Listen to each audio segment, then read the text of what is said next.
Hi, dear Nemoto. It's super nice to see you again. As you know me well, I'm Andrea.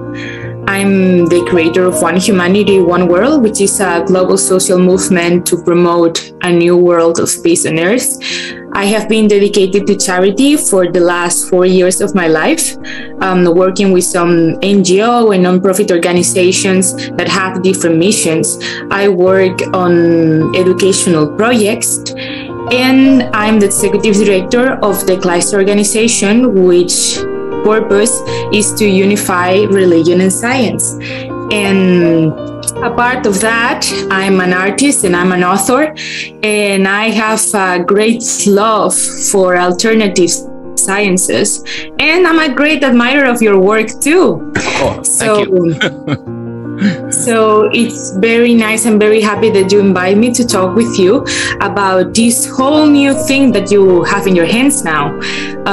So why don't you tell me, what is this life laboratory system? What it's all about? I saw the webpage. It's just in Japanese, but maybe you could explain for the non-Japanese speakers what's the purpose of this new life system lab. Yeah. Thank you, Andrea. Andrea is my soul sister. I believe we had a spiritual connection in somewhere else, not on this planet. But anyway, I'm happy to meet you again on this Zoom. And as you explained, I started a new website. The title is Life System Laboratory, and the web page is life-system-labo.com, and as you said, it's only written in Japanese, at least as of now.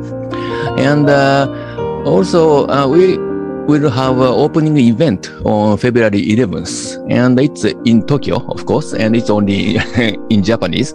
But after that, I'm going to give a lecture series, 3 lecture series. And the first one is about the ultimate question of universe. And the second one is about modern biology. And the third one is the new science of water. And I just briefly explain why I started this website and these courses. And so, my English is not good, I think. But anyway, I try my best because, I have not been abroad, recently because of this pandemic anyway. And so, the reason why is because, Kamio sensei, Mr. Kamio, Andrea, you met before on the Zoom session. And he's a teacher or researcher about theosophy in Japan. And we are good friends for many years, more than 20 years. And he gave a seminar series about Dr. Lipton, Bruce Lipton. And Andrea, did you know about him? He wrote a book, The Biology of Belief. Yeah, of course I know about him. Yeah, of course. Oh, good. Very famous in Europe as well. Yes. He's originally, biological researcher, biology researcher, and he studied about cultured cells or differentiation of the cells by environment. But he wrote a book, very famous book, Biology of the Belief. And he wrote that our thought or our belief has the power to change, our own life like that. And so, my friend, Mr. Kamio, gave a lecture series, 3 times, And on second one, I helped him a little bit, and because my background is biology, and so I gave a very short explanation about biology in Mr. Kamio's lecture. And his lecture is actually to read the Dr. Bruce Lipton's book together, and also we had a meditation, together. So it's a combination of reading and meditation. And the second time I gave my own lecture about modern science, which was about molecular biology, like DNA, RNA, or protein, or central dogma, or genetic information, like that. And also I gave a lecture, very short lecture about our body. Our body is made of many cells, like a trillion, several trillion cells. So we are multicellular organism, But we started as a single cell, of course, as a fertilized egg. Everybody was only one cell, very simple. But somehow the first single cell started to divide, and it's developed into this kind of multicellular body. And so this is the second topic, how our body was developed, about the regulation of the genes. And this area is called epigenetics.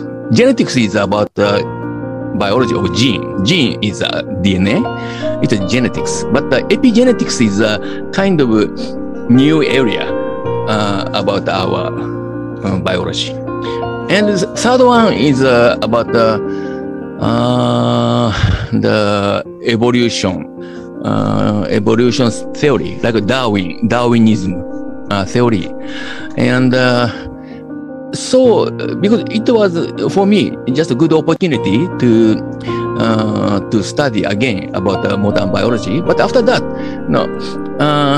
I wanted to tell the people more about modern biology. Because originally I was a researcher in biology, and the reason why I'm thinking this kind of, thinking is because I believe the biology is not only physical. Our biological system has a spiritual aspect, as you know very well.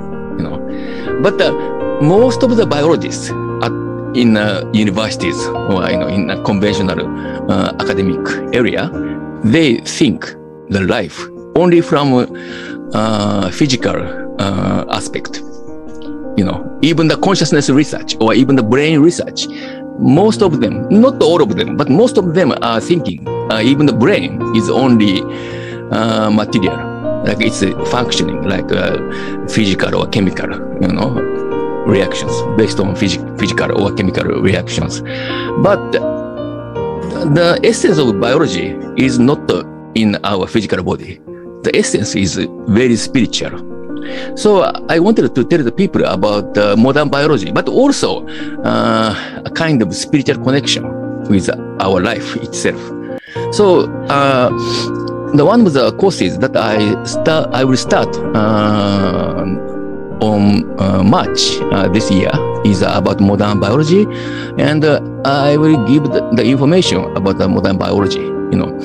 It's a science, and also at the same time, at the end of each session, each lecture, we will have meditation time. And for example, after I explain about the DNA or cells in your body, then at the end of the lecture, we will have a meditation, and we will meditate on our own body or DNA or cellular, system, which is actually the base of your life. Why you are living now is because of this DNA or RNA or protein or cellular system. So we will have a meditation. So my point is to understand, in your mind or in your brain about modern biology, but not only that, but also we will feel the biology, modern biology, in your body. Okay. So this is the first lecture. And the second lecture is about the multicellular system of our body. And the third lecture is about evolution. of our biological system on this planet Earth. And the third lecture is the final lecture of this biology, modern biology. And in the meditation time, in this third period, as third lecture, I will ask the people to feel the energy of the consciousness of our planet Earth, which some people say Gaia, Gaia consciousness. So we will have a meditation and to feel about the consciousness of this planet Earth, like that. Okay, so this is one of the reasons why it's about the modern biology. No, I think it's so important and necessary, especially this topic on biology. I think that everything starts with oneself. No. And you have your soul, but then you have your body, which is the holy recipient where your soul lives, is your first home. And if you don't understand all about your body, can you really understand anything beyond? So it's a perfect place to start. And I love the new approach you give to it. I think that science is going through a huge evolution for the past years. And now you're moving to the next step. And this whole new approach that you're giving and how you're unifying all these worlds together and making in a coherent way, I think it would really help people. And more in these times, I think now is the perfect time to do so, because in all the chaos we're living, the health of people is really, it's in a very delicate place right now. Now people are more concerned about their health and about their physical body than before. But maybe we should take care of our body, not only with our mind on a traditional way, that in a very artificial way, very superficial. Maybe we should go deeper, and maybe we can find a health that is balanced with our soul and body at the same time in coherence. So it's very interesting that you're giving these lectures. I really wish I could speak Japanese. But tell me, how does this tie to your other courses? For example, in what is the ultimate riddle of the universe? That's very deep. Okay. Just one more comment about the biology. And because I'm concerned about the progress in AI area, AI, artificial intelligence, and also brain research, those areas are developing very quickly recently, as you know. And some people are discussing about the singularity, when the AI will go above the humanity. I think I don't think such time will come soon, But anyway, I'm concerned that most of the people who are concerned, who are involved in the research of AI or brain, most of them are thinking only physically, only material basis. And I'm really concerned about this, aspect. And so I would like to talk about the spiritual aspect of life. And I believe at least, I don't know, our essence, as I said, our essence is in our spirituality, not in our physical or material aspect. So life is actually spiritual stuff. It's my belief. And so, but unfortunately, AI or brain research, they are only thinking about material. So it's not enough. It's not complete. It's not, satisfying to me. So that's my, intention also. And okay, then next question is about the ultimate question of universe, And I think I discussed about this topic before with you, but because actually more than 10 years ago, or about 10 years ago, I started to think about this question, the ultimate mystery or ultimate riddle of universe. And because there are many different names for this question. And the question is, what is the question? The question is, why are there something in the universe? And the question is because I'm thinking because I think it was possible that there was nothing at all. It one option about how exist, how the universe exists. As one option, there is nothing. I think, and I mean with nothing, it's literally nothing. And if something is coming out from nothing, this nothing is not nothing. It's my opinion. If something is coming out from nothing, this nothing is not nothing at all. Okay, nothing is nothing. From nothing will come. Okay, this is my definition of nothing. Okay, but for example, as you may know, that the modern physicists, they are doing a research about the Big Bang theory, and of course, I believe there was a Big Bang.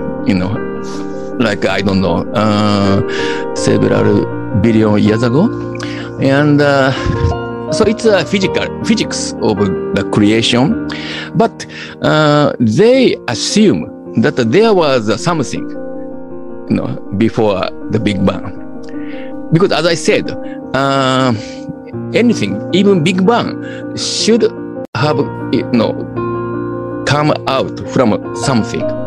There was something.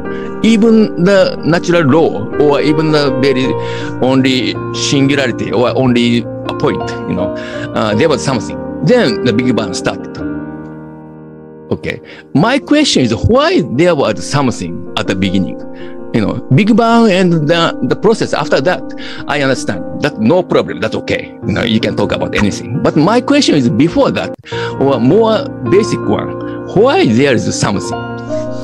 Or, if you are a Christian, you may say that there was a God at the beginning and God created the heaven and earth. But I would say, who created God? Okay, so my answer to this question is, I don't have any answer. I don't know. Okay, because as I said, from nothing there would come out nothing. If there is something, already there is no option about nothing. Already we have something, so something will exist forever. It's my opinion, because from something that cannot be converted into nothing. That's impossible. From nothing to something, it's impossible. From something to nothing, that's impossible. So now, as we have something, so we only have something forever. That's my opinion. And the question again, why there is something? And I don't have any answer to this question. And the point of my lecture about this ultimate question or ultimate riddle is I want the people to understand that there is a question that we cannot have an answer. Say that again? I want to know the people that there is a question that we don't have its answer at all. Yeah. Well, some people say that the purpose of life is to keep questioning things until maybe come closer to an answer, or maybe never arriving the answer, but at least going in the path of seeking for it. So what's the purpose of people to ask themselves these questions? How do you think asking themselves this? Because if you put this doubt on their brains, if you put this question, this concept, like you did with me first time we chat about this, when you ask, so who created the creation? And if you put these kinds of things inside of someone's head, how do you think you are helping them? How does this contribute to them or their life? Why is it so important to talk about this, in your opinion? Good question. First, one answer to your question, one of my answers to your question is I just only seek about the truth. I want to explore the truth. That's my first answer to your question. I want to know the truth. That means, the contribution to other people, I don't care. Okay. Just first answer to your question, okay? I have second answer, okay? But the first answer is I want to know the truth. And, even some people, maybe they say, I don't want to know the answer of this question. Some people do say, that's okay, no problem. Or you do that, no problem. But in my case, I want to know the truth of the universe. And the philosophy, the philosophy, it's Greek philosophy or like that.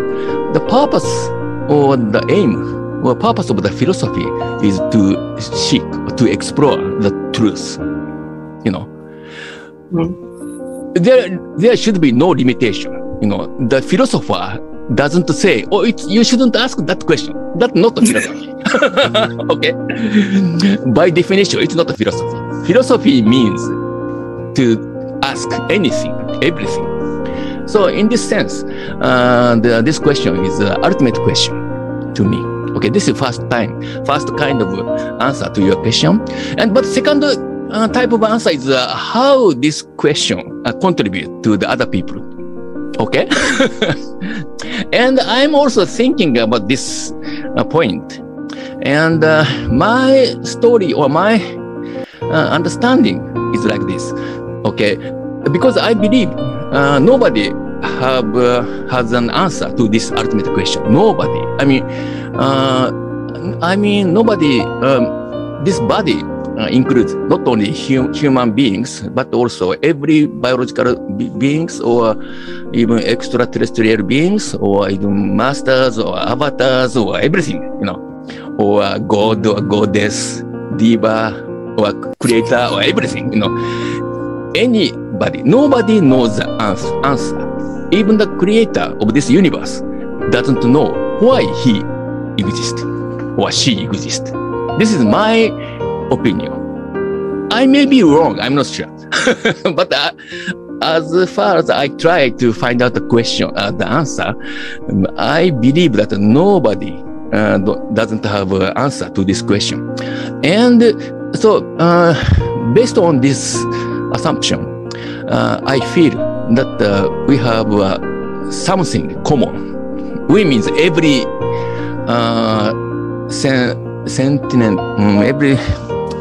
sentient beings or every being have a common question. We share this problem. Everybody. Maybe some people are not aware of this question, but I believe deep inside the subconsciousness, they know.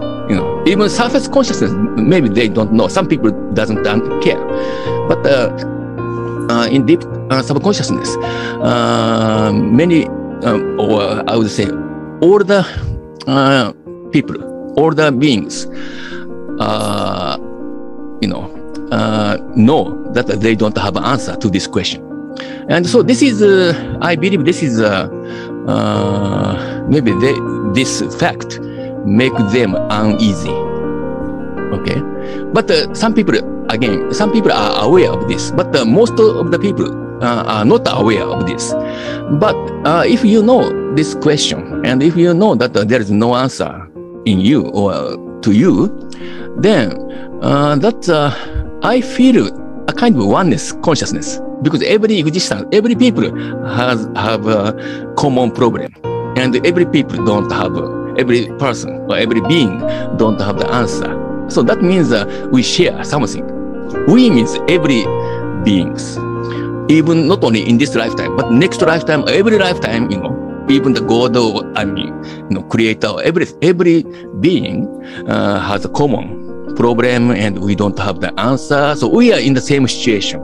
And from this fact, I feel the sympathy, to all the beings, and I feel kind of oneness consciousness. And I name this oneness consciousness, deep oneness. Okay. You know how much I love that concept. I mean, my own thing, it's called One Humanity, One World, because I already believe every human being on Earth is already one. We are one cell of a whole, but we're still one, and we are sharing the same consciousness. I believe that there are scientific research that explain that only like 15% of our thoughts are actually ours. We actually are sharing the same mind with everybody that is on Earth. That's how we learn from each other to evolve together as one. And if one day we reach the stars and meet other civilizations, that would be as one. And maybe we're already one with all those other living beings that are out there. Maybe we're already one, not just in this world, but with the entire universe. Maybe this entire universe were all cells of the same brain, you know? You know, I love this concept, and I love that you call this deep oneness that unites us all. Just to have that same, I wouldn't say it's a problem. I would say it's a big matter that helps our evolution, because the fact that we don't know it makes us seek for the truth. And I love that you said, oh, I don't care what other people think about it. I just want to know the truth. And that's wonderful, because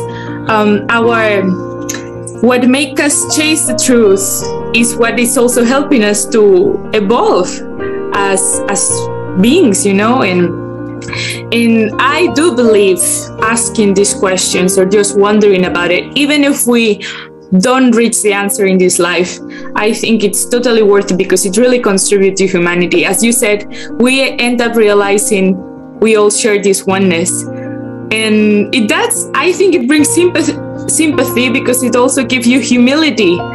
You don't know something, you feel humbled about it, about the great magnitude of this creation. Nobody knows it, so we are all on the same level. Yeah, that's right. It's very beautiful. And wow, then you're offering amazing philosophical and scientific courses to people. This is amazing. What about the third one, explaining the new science of water? Oh, I mean, I follow a lot of your work about it, and what about the new science water? But tell me, what's new about it? Oh, it's because new science of water. I will give four lectures in sequence, and the first one is about the message from water, as you know very well. And also maybe I will talk about my own experience with Dr. Nemoto. He passed away, unfortunately, but we had several water ceremonies together, and I was moved very much, several times. And so I will talk about the message from water, and maybe about the late Dr. Nemoto in the first session. And the second lecture, I will talk about the memory of water, or water memory, or because water can memorize the information and transfer the information. And maybe Professor Luc Montagnier, or Dr. Luc Montagnier, and he got the Nobel Prize because he found AIDS virus, HIV, and he got the Nobel Prize in physiology and medicine. So that means he's really the world expert in virus research. That means that he's an expert about the DNA or RNA or genetic engineering. And but recently, I mean, in the 21st century, one of his main research topics is memory of water. Okay, and because I don't know, but anyway, very simply, he's an expert in DNA technology, and for example, this is just nothing here, but let's assume, here's a DNA solution. It's water here inside this water, and he put specific DNA in this container. Specific means each DNA contains the same sequence. And he knows the sequence because he synthesized the sequence, like ATGC. The DNA is made of 4 different letters, ATGC. And so he made the same sequence of DNA, a lot of DNA here. And then here, another container, it contains only water, no DNA at all. And he checked the electromagnetic waves from this DNA solution, and he found very specific electromagnetic waves coming out from this DNA solution. He measured using a conventional device to detect electromagnetic waves. But here, this is just only the water, so there is no specific electromagnetic waves, okay? And PCR, because now, because of coronavirus, everybody knows the PCR. In short, the PCR can detect very small number of DNA. Even just one single molecule of DNA was inside of this container. Using PCR, you can get many number of copies of DNA, like a trillion times, of DNA. You can easily get from one single molecule of DNA. And here, because he put the DNA in this container, if you do PCR on this solution, you can get a lot more DNA molecules, of course. But here, it contains only water. So if you do PCR on this water, you get nothing, of course. No DNA at all, no multiply, amplification. But what Dr. Montagnier did was he put these two bottles together overnight, just one day. And somehow, this contained only water, and it did not emit the specific electromagnetic waves. But after one day, he found even this water started to emit the specific electromagnetic waves from this water. It's very mysterious, very strange. But then he did PCR on this water, which started to emit the specific electromagnetic waves. And then when he did PCR on this water, he found a lot of DNA molecules in this water. It's amazing. Wow. Impossible. Because it contains only water as a material, okay? Then he got a lot of many molecules of DNA, and the length of the DNA was the same as the original one. But the most important thing is the sequence. How about the ATGC sequence in this DNA is the same as in the original DNA or not? This is a big question. And he checked the sequence of this DNA, and he found even the sequence of ATGC was almost completely same as the DNA in this. That means the DNA, just a simple interpretation is the DNA was emitting electromagnetic waves, and this electromagnetic wave contains all the information about the structure of this DNA, including the sequence. And this electromagnetic wave somehow, of course, go into this pure water, and the electromagnetic wave is memorized in this water somehow. Okay, there is some theoretical hypothesis about this, But anyway, then when Dr. Montagnier did PCR on this water, but this is not pure water. It contains the information of this DNA as electromagnetic waves, and he found a lot of DNA were coming out from this DNA. This means that the water can have a capacity, can have a ability to memorize the structure of DNA as electromagnetic waves. Okay, it's very simple. So water can memorize the information about any material, not only DNA, but any drugs. For example, drugs for the hypertension or any disease. The drugs for any disease, you can put the information of those drugs. You can put it into the water, and if you drink this water, you will have an effect, pharmaceutical effect of this drug. This means water can become a drug. Okay? Wow.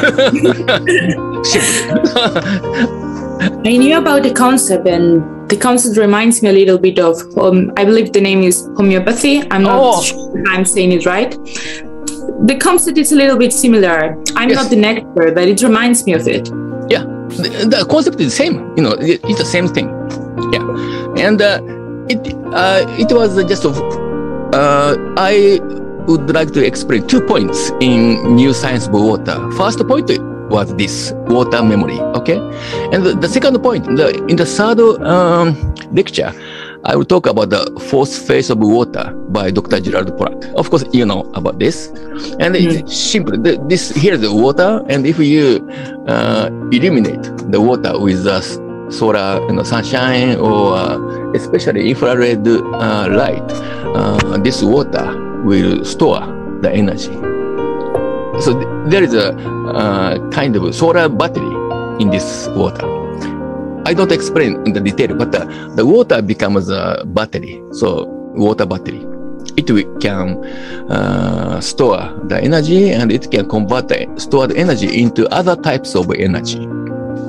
And so it's Dr. Pollack proved the connection between water and energy, and Dr. Luc Montagnier proved the connection between water and information.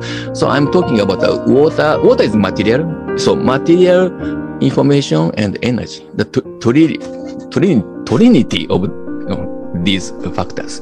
So it's very important. And I believe that even in your body, you have like 60% or 70% of water. And those water, so far, even many scientists think that water is just water. Just water is there, like a stage, and every DNA molecule or proteins are, doing their own part, playing their own part. The water is just water, but it's wrong. I believe water is the main actor. Actually, most fundamental system of life is based on water, especially the ability to memorize the information and to store the energy.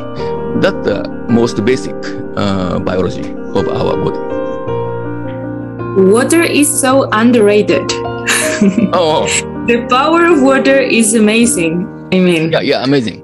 Really. And I see a huge potential in all the many applications that these two discoveries could have.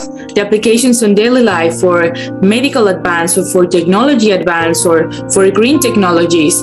I mean, just talking about water and about these two different points that you have talked about Luc Montagnier discovery and about Dr. Pollack's fourth phase of water, there is so much potential applications on many different fields that this could have, that we could literally have a total different future if we listen to the message of water and all its applications. So I think it's wonderful that you're going to give these lectures. Are these going to be available for the rest of the humans over the world? And I'm a little bit jealous of the Japanese now. But I try to, give a lecture in English.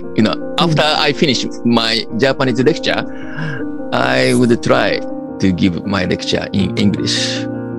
Because nowadays we can use Zoom, so it doesn't matter where you live, But let me tell you that your English is excellent. No worries on it. And the message that you're sharing and all the knowledge that you're sharing, it's so important. I think it's extremely important to share this with everyone. And now it's a wonderful time. I'm so happy that you're doing this, and I'm looking forward to know more about it. Thank you. And your activity, about OHAO, one humanity and one world, for me, water is telling us about that. Water is teaching us, because water, we are all water, but I believe that, that our brain waves can be synchronized. If I'm here and you are in Spain right now, and if our connection is very tight, then our brain connection will be synchronized. The reason is, I believe it's because there is water molecules on this planet Earth. The water is connecting all of us, all of our biological systems. So water is connecting everything in horizontal direction. Okay, as you said, it's oneness. And also, I believe that the water is connecting vertically. I mean, you have physical body, and you have etheric body or astral body or mental body, like that, according to the yoga teaching or, theosophy. And I believe the connection between the different dimensions can be realized by water. And in this case, I would define the water as something, medium that connect between different dimensions. A kind of broad definition of water. But so water can connect horizontally and also vertically, like a, cross. That water. And also the light is kind of it's a spiritual message or light. Even electromagnetic waves contain information and energy, both. Our radio waves or everything contains information and energy, both.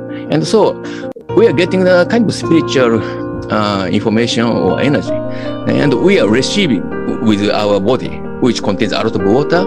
So the most basic fundamental reaction is light and water. Light means like a fire and water, according to the old Greek philosophy, like that. And Dr. Pollack proved scientifically that there is a special connection between light and water. Okay, and so this concept, scientific concept, would contribute to the people that they can also start to think about the oneness, from science to spirituality. Yeah. And learn so much more. There's a lot to learn. Thanks, Yasu, for sharing this with me and with everyone that you're gonna share this with. It's so enriching to listen to you. Every time I talk with you, I feel like I learn so much. And I feel your electromagnetic waves, despite of the distance. There's a your beautiful, powerful energy there when you talk.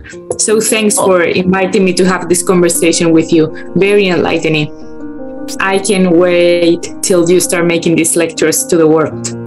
Yeah, thank you very much. And I admire, your activities so worldwide, and your connection is so wide, So maybe we will have a collaboration, sometime later.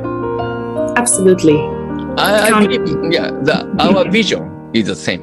Anyway, yeah. Yes. Yeah. So thank you today.